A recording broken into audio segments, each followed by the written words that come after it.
స్వయంభూ శ్రీ వరసిద్ధి వినాయక స్వామి వారి దేవస్థానం కాణిపాకం దగ్గర వాహన పూజ చేస్తున్నాము మా న్యూ టాటా పంచ్ కార్కి. సో మనకు కావాల్సినటువంటి పూజా సామాగ్రి మొత్తం మనకి ఇక్కడే దొరుకుతుందండి. కానీ మేమైతే పూలమాల బెంగళూరు నుంచి తీసుకొని వచ్చాము. ఇంకా మనకు కావలసినటువంటి కొబ్బరికాయలు కానివ్వండి, గుమ్మడికాయ, నిమ్మకాయలు, ప్రతి ఒక్కటి దేవుడి ఐడిల్ కానివ్వండి అన్నీ ఇక్కడే దొరుకుతాయి. వాహన పూజ కోసం టికెట్ వచ్చేసరికి 120 రూపీస్ ఉంటుంది. సో మనకి కాణిపాకం దేవుడికి ముందుగానే మనకి ఇక్కడ ఒక వినాయకుడి విగ్రహం ఉంటుంది. ఇక్కడ పార్కింగ్ ప్లేస్ కూడా ఉంటుంది అన్నమాట. దాని పక్కకే మనకి ఇలాగా వాహన పూజలు చేస్తారు. పూజారి ఉంటారన్నమాట. ఇంకా మేళాలు అన్నీ ఉంటాయి.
వాహన పూజ మా కార్కి చాలా బాగా జరిగింది. చాలా హ్యాపీ అండి.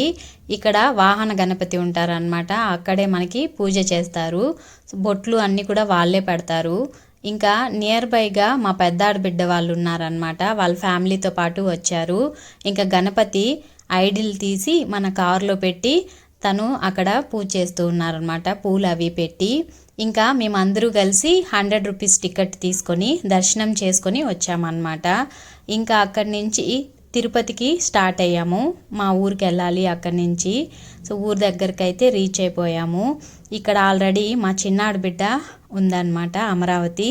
సో తను వచ్చి ఇంకా వెల్కమ్ పలుకుతూ ఉంది, హారతిస్తూ. ఇంకా ఇలాగా మేము సేఫ్గా అయితే తిరుపతి రీచ్ అయిపోయాము. ఈ వ్లాగ్ కనుక మీకు నచ్చినట్లయితే లైక్ చేయండి, షేర్ చేయండి, సబ్స్క్రైబ్ చేయండి. ఇలాంటి మరిన్ని వీడియోస్ని మీకు షేర్ చేసుకోవడానికి నాకు సపోర్టివ్గా ఉంటుంది. Thanks for watching.